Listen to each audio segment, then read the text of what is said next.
Reddit. I'm here with my experience today. I don't even know where to start from because I want you all to understand what really happened. Have you ever been asked a question that just made you very angry? There are some questions that are not supposed to be asked at all. Have you ever been betrayed and deceived in a very despicable way? My wife had the audacity to ask me a very stupid question.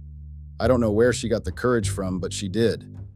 My wife asked me for permission to cheat on me. Permission to cheat. I never knew that was a thing until my wife thought it was okay to ask me that. That woman betrayed me and made me regret all my life choices. I could not just let such a wicked woman go scot-free. So I made sure I got my revenge. I made her regret everything she did to me, and I smiled while doing it. You know that feeling of sweet revenge? That feeling is priceless. My wife got a taste of her own bitter medicine. Before I tell you all what really happened, I think it's best I tell you guys how I met my wife and how we got married. This will be a long ride, but I plead with you all to bear with me.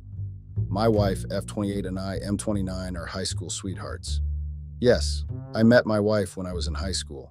I don't remember how old I was before I noticed her, but I know we have known each other for a very long time. I was one of the popular kids and she was one of the reserved ones. I had a crush on her, but it was not a big deal. I had a crush on 3 other girls too.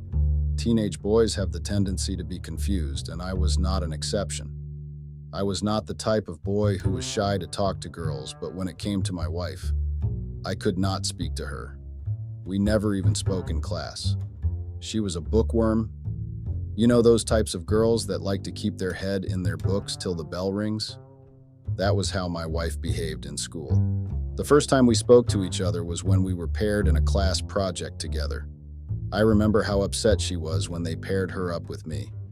She felt like I was not a serious person and that I was going to end up leaving all the work for her. She did not say this to me. She said it to her friend, and I got to know about it. I was not smart or dull. If I wanted to, I could get average grades by reading, but I was not one to spend my time reading books for too long. Like most teenage boys, I believed I was going to get a scholarship by playing basketball. I really believed I was going to be a basketballer. I realized that my wife was confident I was going to mess up the project, so I became involved in the project just to impress her. We started talking from that period, and that was it. We became friends, and that was all. I dated other people, and she dated other people too. Yes, we were just high school students then, but we still dated. It's not something out of the ordinary. In our final year in high school, I got scared of us separating when we went to college, so I told her I liked her. She was surprised at first and did not give me a quick reply, but after some days, she came around. That was how we started dating, guys. It was that simple. I got into a college in town, and she got into college and moved out of town. We still dated long distance even though it was very difficult. After 2 years of long distance dating, we called it quits. I moved on and so did my wife. I didn't really expect to see her again, so I got back to my playboy lifestyle. I did not end up getting a sports scholarship, so I studied philosophy in college. I know. How did I end up studying such a boring course? Well, even I don't have the answers. When I was done with college, it was hard to find a job. It did not help that I studied philosophy in college. I had to start doing side jobs till I got a job as a religious studies teacher in a high school. I still kept my side jobs because I was not satisfied with what I earned. Like I told you guys earlier, I never expected to see my wife again. So, when one of my old friends told me she was back in town, I was very excited. I wasted no time in meeting with her and catching up. She had a boyfriend by then, so it really broke my heart. Luckily for me, they broke up some months later. We started dating again after that. She told me she was just in town for a year and would be moving to Canada to go job hunting. I was worried about that because I knew there was a slimmer chance of us meeting up again. I tried my best to talk her out of it, but she had made up her mind. I was already in love with her back then, so I found it impossible to be away from her again. I was so desperate that I decided to follow her to Canada. Yes, I'm serious. I know that you all might be thinking that I am a fool. To be honest, even my own parents called me a fool after I told them what I planned to do. My friends thought I had gone crazy. I mean, who follows a girl he's dating to another country? But I was determined not to let her go again. I convinced my family that I could also find a job there and settle down. That's how I ended up in Canada with my wife. The first few weeks were very hard for me because I had no idea what I was doing. She already knew where to apply for jobs and who to meet. If she didn't, she would not have thought of going to Canada. I was the one who struggled to adapt because I came with no plans. I had money on me. I saved a lot from the job I had before Canada, so I was not broke. I just found it hard to get a job and adjust to the new environment. My wife and I lived together in a rented apartment. My wife got a job first, and after 3 months of searching, I got a job. We dated for 1 more year, and then I proposed. She accepted, and we had a small wedding. When I say our wedding was small, trust me, it was. We just had 2 or 3 friends there and the priest. It was nothing fancy because we wanted to save money. After getting married, we lived a simple life. We still had to save a lot, so there were no fancy dinners and date nights. It was mostly work, work, and work. We were in a foreign country, so we had to work hard to settle down and have a comfortable life. I worked harder because I needed to prove to my parents that I did not make a mistake by moving to Canada. 1 year later, my wife and I were able to get comfortable in Canada. We finally started going on dates and just casually spending time together. I loved my wife very much, and that did not get lost in our marriage. I never wasted time in showing her how much I loved her. I would cook for her, buy her flowers, and just do some romantic things. I'm not ashamed to tell you guys how much of a romantic lover I am. If I like someone, I'll want to make you feel like the only one in the world, lol. There's no need to hide it, especially when you're my wife. I wanted us to start trying to have kids, but my wife said she was not ready.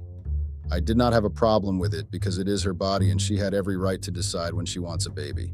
My wife and I were living fine and just exploring life till it all began to slowly change.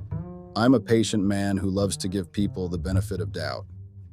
It's not like I'm gullible or stupid, I just have the tendency to put myself into other people's shoes. My wife started acting weird all of a sudden. I don't even think it's right for me to say it was sudden. There were signs before, but I was the one who ignored it. You know that feeling of annoyance that you just can't help but suppress? That's how I had to deal with my wife's mood swings. She got moody often and would snap at me for no reason at all. Listen, I left my hometown and moved to Canada for this girl. If I did that, it means I loved her. That's just me telling you how much I cared for her. So, when she started making side remarks and denying me sex at night, I just waved it off. Of course I waved it off. I cared for her a lot, and I was not going to let something so small make us argue. My wife took my patience as stupidity, and then she began to annoy me almost every day. I got back from work at 6 p.m. and left for work at 8 a.m. in the morning. I had no time for extra activities, but I always made time for my wife. But she decided to guilt trip me. I mean, how can I come back home at 6 p.m.? And my wife, who has been home since 4 p.m., did not make me anything to eat. If she is tired, I get it. I can understand that she wanted to rest after work, but does it make any sense that she would wait for me to come cook? She would tell me, "I'm really hungry right now. I need something to eat. Please make something for dinner." I was surprised because it made no sense. Anytime I asked her what she had been doing at all for all those hours, she'd say, "I'm tired. I had to rest." What about me? I just got back from work, so I deserve to rest too. I did not complain at first and made her dinner every evening, but after some time, I got upset and stopped. I would tell her to give me some hours to rest before I made dinner, and she would get into a screaming match with me. My wife would accuse me of being wicked and heartless because I did not cook her dinner. Yes, you read that right. I was being abused for not cooking dinner immediately after I got back from work. Some days I'd let her scream till she was tired, but I got tired of it and started giving her replies. I realized that all she ever wanted was to get me riled up, because anytime I got into it with her, she'd be so full of energy. She liked the disputes we were having. I thought I was overreacting and seeing things, but it was the truth. My wife was intentionally getting on my nerves. You know that saying, love can make you do stupid things? Trust me, it's true. I know this because I have done stupid things just to make my marriage smooth. I would apologize for not cooking dinner early and would start making it anytime she wanted. I did all the chores in the house and even cooked breakfast before work. I'm stupid, yes, I know. I did all these things because I loved that woman. I loved her so much I was ready to turn a blind eye to all the annoying things she did. But that did not seem to be enough for my wife. She had a mission, and that was to make my life a living hell. Imagine me. A man in a country he was still getting to know being told that he was not trying enough. My wife complained that I did not take her out on dates often. I know you all might be wondering how I endured all these emotional abuse and gaslighting. Well, I did not endure it because I was so patient. I endured it because my marriage had to work. Do you think it's easy to drop your life and move to another country? Do you think my family did not promise me I'll regret my decision? Before I married her, I told myself we had to work. There was no going back because I had given everything to be with her. I did all that because I believed we would be together forever. Stay with me, guys. The good part has not even begun. One day, I had enough and was so upset I called my wife and told her I did not like the way she had been behaving. It took a lot of confidence to do that, trust me. I'm never good with confrontation, so I like to run away from it, but that day, I had enough. I did not know how I went from being the confident high school bad boy to a guy that was suppressing his feelings. I promise you all that it was not easy, but I did it. My wife surprisingly apologized and told me her actions were because she had a new boss at work who was giving her a hard time. She told me how hard her life at work had been, and that was what made get so cranky and irritated. I asked her why she did not bother telling me, and she told me she did not want to disturb me and knew I was also busy with work. Busy indeed. If she knew I was so busy, why did she make me cook dinner and breakfast every day? I accepted her apology because I did not want to have problems with her. I had a lot to prove and fight for, and that was my only mistake. Let me say this, guys. Sometimes, giving your all to a relationship will only make you lose it all. Don't invest so much that you get scared of losing it all. That will only make you lose yourself. Life went back to normal and my wife was back to being the kind and loving woman I knew. I still cooked and did all the chores, but I did not have a problem with it because my wife did not throw fits anymore. Everything was good till one day my wife told me she was going to spend the night out. I was shocked, and I did not like the idea of her doing that. I mean, she never slept outside before, so what was making her do that? First of all, guys, I had many questions running through my head that day. We had stayed 2 years in Canada, but we were still very much trying to get used to the country. I was worried about her safety, and I was also guarded. I did not want my wife sleeping outside the house. It did not make sense. She brushed all my concerns away and told me she was having a sleepover at her female colleague's house. Correct me if I'm wrong, but I thought sleepovers were for teenagers. Let's assume I'm wrong. But why would women who had work the next day want to have a sleepover night? I tried talking my wife out of it, but she ignored me and left the house that day. My ego was bruised. I'm not even going to lie. I was jealous and angry. I was jealous because my wife preferred spending the night at her colleague's place to staying home with me. I was angry because my wife ignored me and left the house. Reddit, I know you all have different opinions about different topics, and I know some of you might end up calling me a controlling husband. But let's be fair here. If I, as a man and husband, told my wife I was not going to be home for the night because I was going to have a guy's night with my colleagues, would that be right? Would my wife not get angry that I was not going to be home? Of course, she'd get suspicious, so why should I not have a right to feel the same way? It did not help that when I called her that night, she was so comfortable rejecting all my calls and switching off her phone. This is a woman I love. I don't care what anyone says, but ghosting your partner is very psychotic. You only do it because you know what kind of effect it has on them. You cannot claim to love someone, then you switch off your phone just so they can't reach you. The only regret I had was that I was seeing all these red flags only after we got married. If I had seen all these red flags before Canada, I would not have married her at all. I spent that night very upset with no way to reach my wife. Maybe I overreacted, which I'm sure I didn't. Was my wife right for ghosting me like that? The next day, when she got back, I tried having that conversation with her, but she told me she was tired and needed to go to sleep and go to work. What was she doing all night? Wasn't it a sleepover? Did it not require sleeping?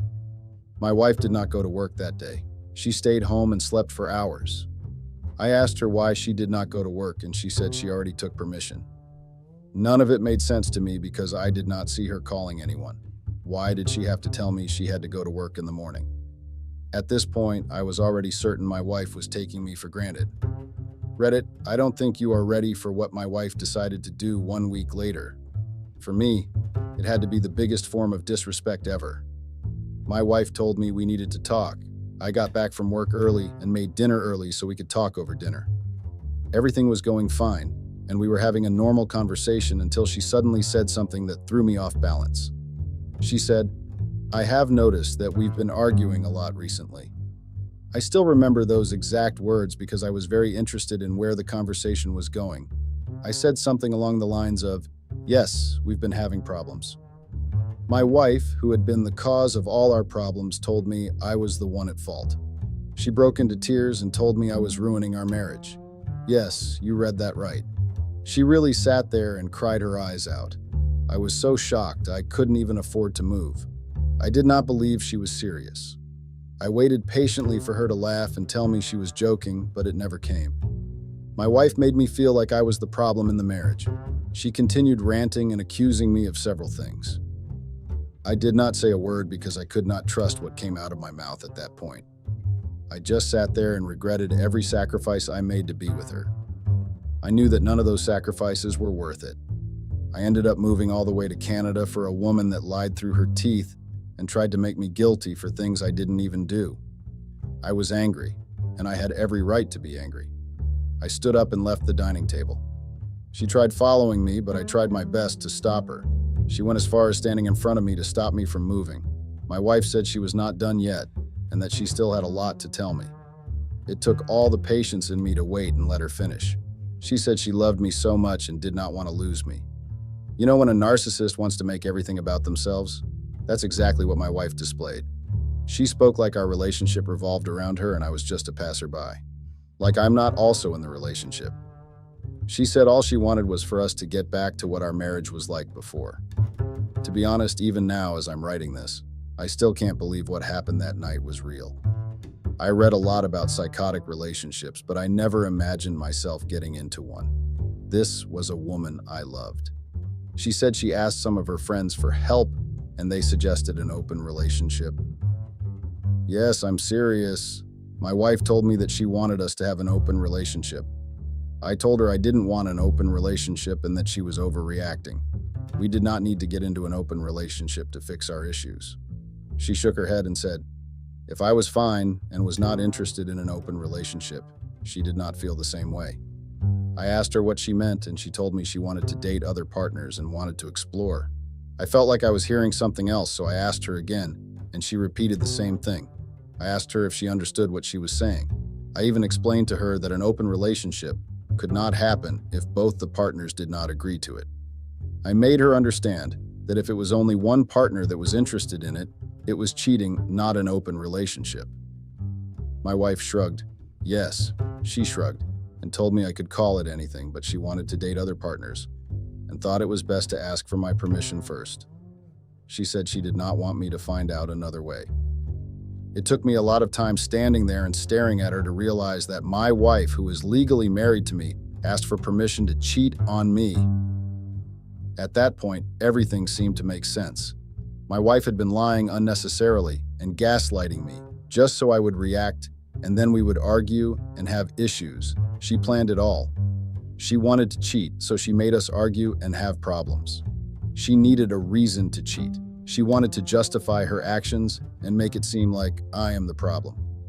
I could not even believe that the woman I loved so much was the same person that asked me that question that night. I thought somebody else was standing in front of me. I knew what she wanted and why she did everything to get it. That was the moment I promised myself to pay her back. I swore to make her regret everything she did to me. I swore to show her what real problems looked like. All the love I had for her seemed to get me irritated. I did not suddenly stop loving her. I mean, we all know it does not work like that. But I definitely felt resentment towards her. The next day, I walked up to her and told her we could have an open relationship. She was really excited and even asked me if I was sure about it. I told her I was sure, then left the house and went to work. When I told you all I swore to make her regret it, I meant every word of it. I was angry. I'm still angry. The audacity and courage she had to ask her husband such a question was what told me I had made a fool of myself. Fuck love. I promised myself to see to it that she regretted everything. I never wanted to cheat before, but since she wanted us to have an open relationship, I did just that. I brought another woman home. Yes, I brought another woman into our apartment and also slept with her on our bed. Yes, I slept with her on the bed I shared with my wife. I made sure we stayed there until my wife got back from work and found us there. I saw the anger in her eyes, but I did not care. She wanted an open relationship and I was going to give it to her. I knew she was seeing someone too, but I did not care. As far as I was concerned, my marriage was over. I was done trying to save a marriage that had no respect for me. She told me how disrespectful that was and that I took things too far, but I brushed it off and told her I got too carried away. I stopped doing the dishes and other chores in the house. I also stopped cooking for her. My wife got angry when she noticed everything, but she did not have the courage to speak on it. I noticed her irritation in the way she hissed and cured unprovoked. I stopped coming home early. I would go to sleep at my colleague's house or go partying. I was living recklessly at that point. If you think that was the only revenge I could think of, you're wrong. I carefully planned out things to make my wife's life miserable. One day, I got home and my wife was already there. She said we needed to have a serious conversation about how I'd been behaving recently. She told me I needed to stop sleeping out and bringing different women home. She also asked why I stopped doing the chores around the house. I remember getting so angry that day, I swear I almost hit the heat. But I didn't. I was raised better than that, and it was not worth it. I told her she had no right to tell me what to do because, honestly, she didn't. That night, she cried herself to sleep. To be honest, that made me quite guilty. I was so guilty I actually started regretting everything I did to her. I decided to stop behaving that way and forgive my wife because I loved her so much. The next day, I woke up really positive and in the mood to help my marriage. My wife was not home when I woke up. I was surprised because I usually left for work before her.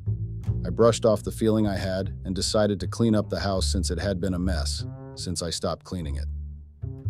While I was busy cleaning the house, I found a phone under the couch. It looked like a new phone, and that caught my attention. I knew what my wife's phone looked like, and the phone I saw was definitely not hers. I tried unlocking the phone, but none of the passwords I tried worked at all. The fact that there was a new phone with a different password made me suspicious. I took the phone and hid it in my closet. That night, when my wife got back, I had already made dinner. She ate and went to bed immediately. I was so curious about the phone that I took it out from my closet and tried unlocking it again. The phone had a fingerprint lock, so I decided to use my wife's fingerprint while she was still sleeping. To be honest, I felt like it was a bad idea. I did not want to think about what would happen if she woke up and caught me trying to unlock her secret phone. I'd look like a fool. That didn't stop me from trying, though. I carefully used her fingers and it actually worked. She stirred in her sleep a little, but she did not wake up. Once I unlocked the phone, I practically locked myself in the toilet and searched through it. There were no pictures or phone calls, but there were messages. My wife's messages with a man whose name was saved as H. Yes, just H. The messages I read on that phone broke my heart. My wife was sex texting with another man. I know what you might be thinking. We agreed on an open relationship. But it was many months ago. Some of the messages even contained both of them setting up a time and date to meet up. This was way before she asked for permission to cheat on me. She just asked for permission so she could cover up her guilt. That's if she even had any. She wanted to have something as justification when I finally caught them. That's why she had been behaving weirdly for all those months.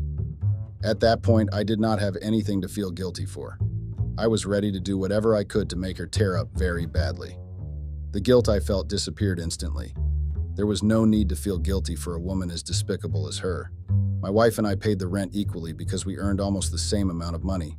I took up extra responsibilities like buying groceries, water, paying for the electricity bill, and paying for Wi-Fi. We normally saved up for our rent for months, then paid it for the whole year. I knew my marriage was over and I despised the woman I called my wife, so I made sure I left no stone unturned. My wife had no idea I found out about her secret lover because I returned the phone back to where I found it.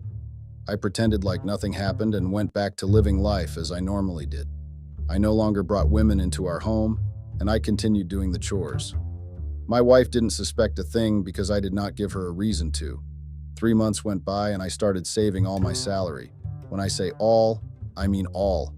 I did not put money aside for rent and saved as much as I could. I stopped buying the groceries, but my wife did not care because she hardly slept at home at night. A few months later, our rent was almost due. We still had 2 months before we had to pay, but I told my wife it was already time. She did not suspect anything because I usually paid the rent. She had no business with it. She gave me her money to pay the rent, and I took it. Of course, I did not pay the stupid rent. I kept that money in my back account. By that time, I was already planning how to get back home.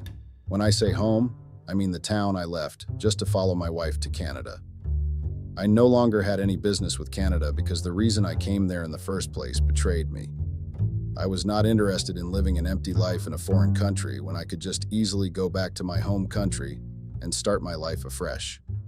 1 month later, I got everything I needed and had more than enough money to start my life afresh back home. The rent still had 2 more weeks till it was due, and I started getting calls from the caretaker. I assured him that I was going to pay and that we just had a delay in getting our salary. They sent me a message telling me we would have to vacate the house if we did not pay till our due date. I kept assuring them that it would not come to that. Exactly 1 day till the rent was due, I packed my belongings and left for the airport. That same day, I sold off almost all the appliances in the house. I had put them up for sale on my Amazon account for weeks and finally got buyers for them. I sold everything down to the couch.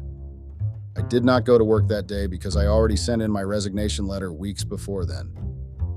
The only things left in the house were the things that were owned by the apartment and all the stuff that was too heavy to carry. I left Canada that day without my wife's knowledge. I blocked her phone number and switched off my phone. I knew that she was going to be sent packing tomorrow and she had no idea. All the rent money was with me. I left her with nothing.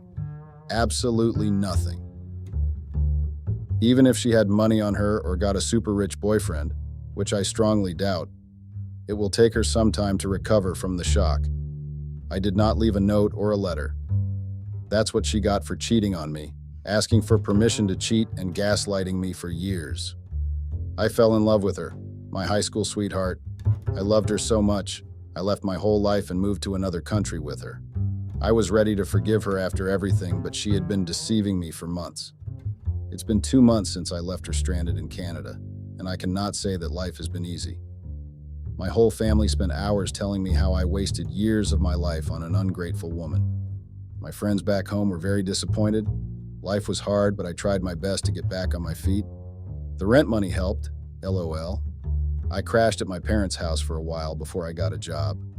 I'm still married to my wife, but I don't plan on seeing her ever again.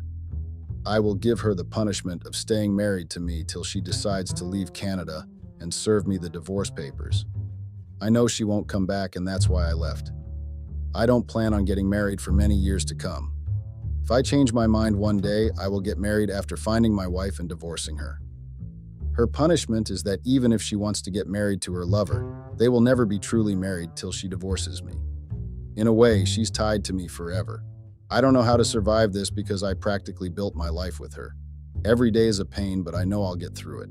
Thank you all for your patience in reading this awful experience of mine. I know it was a very long story. Writing this brought back all the pain I felt. I know that there are people out there who can relate to this type of betrayal.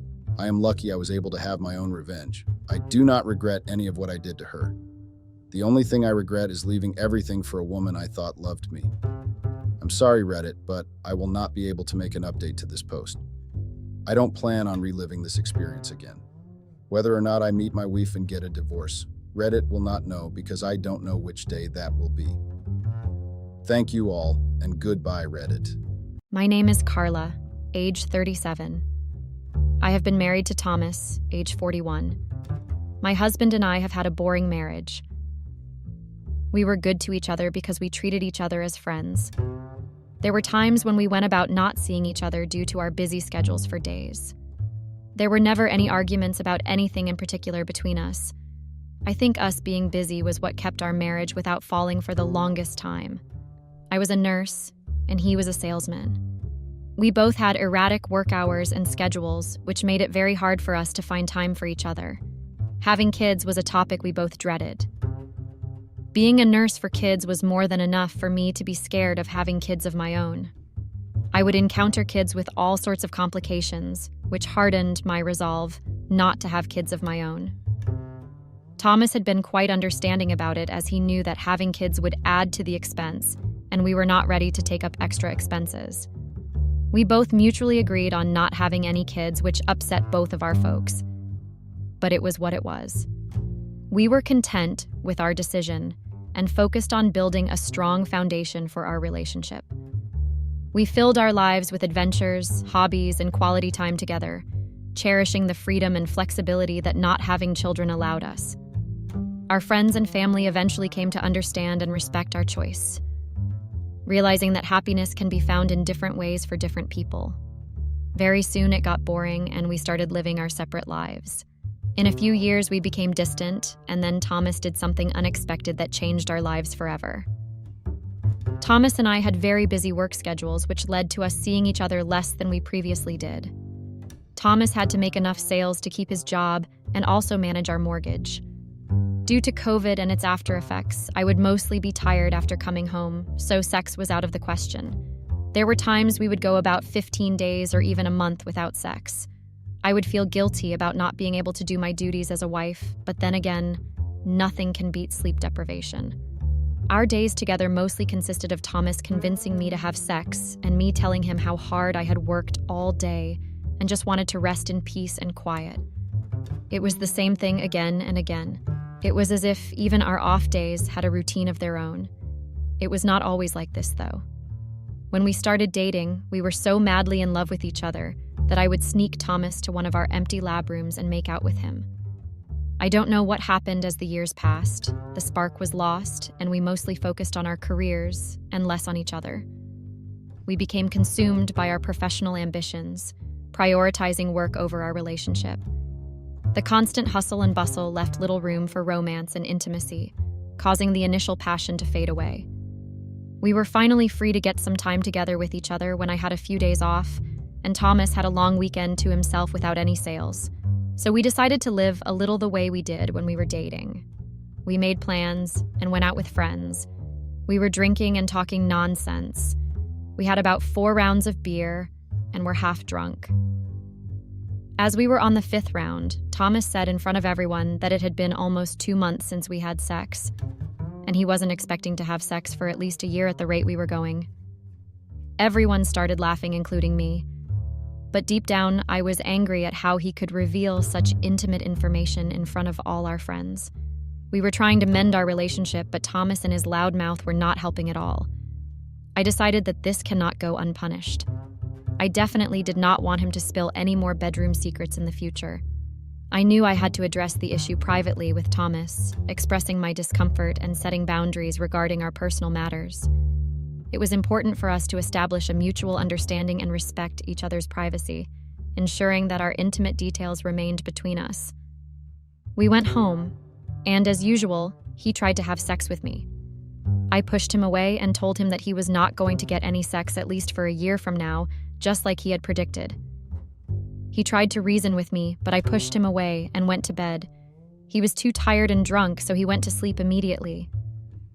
I was on leave for the next few days, and every day, he tried to convince me to have sex with him. I did feel bad, but every time I was about to agree, I would remember what he did at the club. This instantly angered me, and I would give a vague excuse to get myself out of the situation. This went on for 3 days that I was on leave. On the 4th day, he came in and walked directly to the bedroom. I was startled by his sudden intrusion and immediately sat up in bed, demanding to know what he was doing. His expression was filled with remorse as he apologized for his past behavior and admitted that he had been seeking forgiveness. I was determined to teach him a lesson so that he does not repeat the same mistake again. It was strange that he did not even greet me. He showered and got ready. He smelled really nice, but I did not want to give in to the temptation. He asked me how he looked, to which I replied that he looked swoon-worthy, but he was still not going to get any sex. He smiled and said that he got it covered. I assumed that he might have worked hard to sweep me off my feet and apologize. I decided to get myself ready and be presentable when it happened. I showered and wore my best-looking dress, which enhanced my features. He looked puzzled at my sudden enthusiasm. I decided to act as if I had my own stuff to do to keep up the shock value. I was almost ready when the doorbell rang and he rushed to open the door. There was a woman at the door, looking incredibly hot, who winked at him. He took her straight to our room and closed the door behind them. My heart sank as I stood there, feeling a mix of betrayal and disappointment. It became clear that his apology was never going to come, and I realized that I deserved someone who would truly sweep me off my feet and value my presence. I followed them and saw that the room was not locked. I knocked, but there was no answer, so I decided to barge in. I had to know what was going on in my house. I saw him shirtless, and the woman who walked in was taking her dress off. I asked him what all this was, and he said, like he mentioned, he got everything covered. He was fine, that I did not want to have sex, as he now realized that he did not need me to have sex. He found this really interesting proposal and met this woman who was willing to be his companion tonight. I was taken aback by his nonchalant way of telling me all this, as if it was all such a common occurrence. He did not even care about how I would feel about all this. He said that he had things to do, and if I did not mind, closed the door while leaving them alone. They continued undressing, and I did not know what to do, so I closed the door and went into the guest bedroom. I couldn't sleep the entire night as I could hear sounds and whispers from our bedroom. I tried to put my ear to the wall to listen to what they were up to. I don't know if he was really enjoying himself or just moaning too loudly to make me jealous. Maybe it was all just an act and nothing was actually happening there. I couldn't be sure until I saw it for myself. He came to the dinner table in the morning to get his coffee. I was already sitting there waiting for him as his companion had left about an hour ago. I had been waiting for the past hour, dreading to go to the bedroom as I was not ready to witness him naked after spending a night with another woman. He came and kissed me on my forehead as if nothing happened. He smiled at me and said that he had a wonderful time last night and asked me if I had a good sleep. Really, was he being serious right now? How could he even ask me that after almost causing me to have a mental breakdown? I just kept staring at him in disbelief, looking at him being so casual about it. There was no guilt or shame that he felt after what he did last night. He got ready as usual and went to work as if it was normal to sleep with another woman in the bedroom when your wife is right in front of you. I went to work but obviously could not focus on what I was doing. My job required me to be present more than 100% as people's lives depended on my actions. I decided to leave early and brainstorm a little on how to handle this issue with my husband. There was no use staying at the hospital when my mind was running all over, which could lead to serious blunders from my end. I went home and started thinking of where it all went wrong, that he had to take such a step and not even feel guilty about it. The more I thought, the more it became clearer about the night at the club where it all started. I recalled how he had been distant and unresponsive that night, spending most of his time engrossed in conversation with a mysterious woman. It was then that I realized the potential catalyst for his actions. Perhaps there was more to this situation than met the eye. As I delved deeper into my thoughts, I couldn't help but wonder if there were underlying issues in our relationship that we had failed to address. I decided to make up for it and apologize to Thomas for not bothering about his feelings for so long. No one other than me had any right to sleep with my husband. I prepared the bed and the bathroom to make it smell romantic. I lit candles and played soft music to enhance the romantic mood. I waited for Thomas to come home to the surprise. The doorbell rang and I checked myself in the mirror before opening the door. There he was, half drunk and with a new woman. He just pushed me aside and made his way to the bedroom with her. They went in and locked the door. The next morning, Thomas came and kissed me. He even thanked me for understanding his needs and decorating the bedroom for him and his friend last night. My mouth was wide open at his way of processing things. I was not doing all of that for him to sleep with a random woman. I think he knew me well enough to not come to such a stupid conclusion. Was he just trying to push me farther away by doing all of this? I did not really understand why he had to behave this way. And tonight I had decided that it would be a battle to regain my control over Thomas. He was my husband, and there was no way I would let things slip out of my hand. He wants sex, so sex is what he would get, but from me and not from anyone else. I was fully prepared for Thomas to show up and give him an ultimatum for his actions. I waited and slept on the couch itself. He never showed up. I woke up at 6 a.m. and gave him a call. He picked it up and I could tell that he was completely out of it. I was asking him where he was and if I should come pick him up. I could hear faint voices of a girl beside him. I tried to ask random things just to listen to the person beside him. He told me that he was fine and would be home for lunch. Before he hung up, I could make out that the person beside him was Karen, who was one of our mutual friends and who always had eyes for Thomas. I was devastated knowing that now he had started sleeping around with friends. How could he not think of what people would talk about us once all of this came to light? Was he so desperate for sex that he would be ready to sleep around with any person who shows even a tiny bit of interest in him? And how could Karen do such a thing? She was my friend after all. Even if Thomas was the one who suggested it, could she not have the sense to deny it? I couldn't jump to conclusions just by a few whispers. I decided to drive to Karen's house to confirm it. On my way, I kept praying for it not to be true. I had scenarios running in my head about it being true and imagining them making out. I shook my head and tried to focus on the road. I reached, and there in the corner was Thomas's car. Without thinking, I went and rang the bell. Karen opened it, and I could tell by her expression that I was the last person she wanted to see. I went inside without a word and saw Thomas sleeping in her bed with barely any clothes. Anger is not even the word that could describe what I was feeling. I snatched away the quilt and pushed Thomas to wake up. He got up with a start and looked at me. He hugged me and was going back to sleep when I asked him to see where he was. He opened his eyes and looked at Karen and then at me. He looked at the condition he was in and understood what must have happened last night. He told me that he never knew Karen was so good at sex. I mean, really? I started throwing things at him, which he dodged successfully. He stopped me and asked me what was wrong. Could he not know what was wrong? I was not his girlfriend anymore for him to toy around with me. I demanded an explanation, and he said that he understands my point of not always being available for sex, and he respects it. He doesn't want to burden me with it, so he found a solution. This helps him with his sexual needs and does not even put pressure on me for having sex with him. According to him, it was a win-win situation for the both of us. He told me to calm down and think about it. I was fuming with anger and told him that he could enjoy all the sex he wants to with Karen or any other woman because I don't care anymore. I was done putting up with his nonsense and now I didn't want to carry on with it. I gave Karen a disappointing look and walked out of the door, slamming it shut. I sat in my car and started crying. How could my life turn out this way? Thomas was the most responsible and loyal person I had known. How could he sleep with so many women and not even feel sorry about it? I was lost for words. I am writing all this sitting in my car, as I don't think I am in the right frame of mind to drive my car. All of the good times that I had with Thomas keep flashing in front of my eyes, as I am still in denial regarding the treatment Thomas is letting me go through. I would request you to give me suggestions on how to get my life back on track after such a fiasco. Update.